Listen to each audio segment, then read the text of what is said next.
অসীম উচ্চতা থেকে যেন শূন্যে পতন, যেন সমালোচনার আখড়া। ব্র্যান্ড ভ্যালু, উন্মাদনা সবই ছিল, তবুও দেশের সবচাইতে বড় ফ্র্যাঞ্চাইজি টুর্নামেন্ট বিপিএল কখনোই হতে পারেনি একটা ব্র্যান্ড। তারপরেও গেল 14 বছরে মাঠে গড়িয়েছে 12টা টুর্নামেন্ট।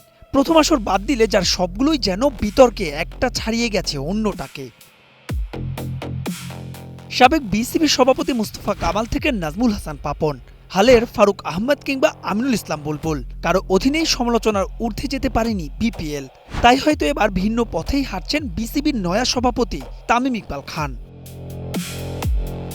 সবশেষ বোর্ড মিটিংয়ে এজেন্ডায় না থাকলেও জানা গেছে চলতি বছর বিপিএল না করার পক্ষেই মতামত দিয়েছেন অধিকাংশ পরিচালক। বিসিবির সভাপতি তামিমও সম্প্রতি গণমাধ্যমে ইঙ্গিত দিয়েছেন তেমনটাই। এবার শুধু আনুষ্ঠানিক ঘোষণারই অপেক্ষা। শুধু টাকার হিসেবে নয়, ম্যাচ গড়াপেটার অভিযোগ, মানহীন বিদেশি ক্রিকেটার, প্রতি বছর নিত্য নতুন ফ্র্যাঞ্চাইজি কিংবা ফ্র্যাঞ্চাইজিগুলোর পেমেন্ট পরিশোধের টালবাহানা, বদনাম যেন শেষই হয় না। এক আইপিএল দিয়ে যেখানে বিসিসিআইয়ের প্রতি মৌসুমে আয় 1000 কোটি টাকা, সেখানে সবশেষ 3 আসরে বিপিএলে বিসিবির লোকসান 40,52,04,069 টাকা। গেল আসরেই যেখানে খোয়া গেছে 19,90,32,546 টাকা।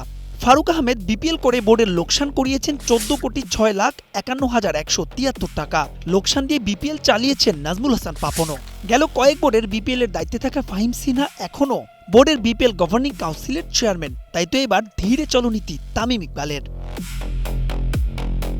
প্রশ্ন আসতে পারে, এই টুর্নামেন্ট নিয়ে বিসিবির সভাপতির পরিকল্পনা কি? তামিম চান বদনাম খুঁচিয়ে আগামী বছর থেকে নতুন পরিসরে বিপিএল আয়োজনে। এই মুহূর্তে রাজশাহী, রংপুর আর ঢাকার পাশাপাশি গেলবার অংশ না নেয়া বরিশালও আগ্রহী দল নিতে। তবে তামিমের এই পরিকল্পনায় বড় বাধা হতে পারেন ক্রিকেটাররা, কারণ তাদের বড় একটা অংশই এই বিপিএল এর দিকে তাকিয়ে থাকেন। যাদের রুটিরুচির বড় উৎস এই বিপিএলই। প্রতিবাদ আসতে পারে ফ্র্যাঞ্চাইজিগুলোর পক্ষ থেকেও। সব মিলিয়ে তাই বিপিএল নিয়ে উভয় সংকটে তামিম ইকবালের বোর্ড। বিসিবির পরিচালনা পর্ষদের আগামী সভা শেষে চলতি বছর বিপিএল স্থগিতের আসতে পারে আনুষ্ঠানিক ঘোষণা। রিঅ্যাকশনটা বোঝা যাবে তারপরই। মাহবুব রিমন, স্টার প্লে, ঢাকা।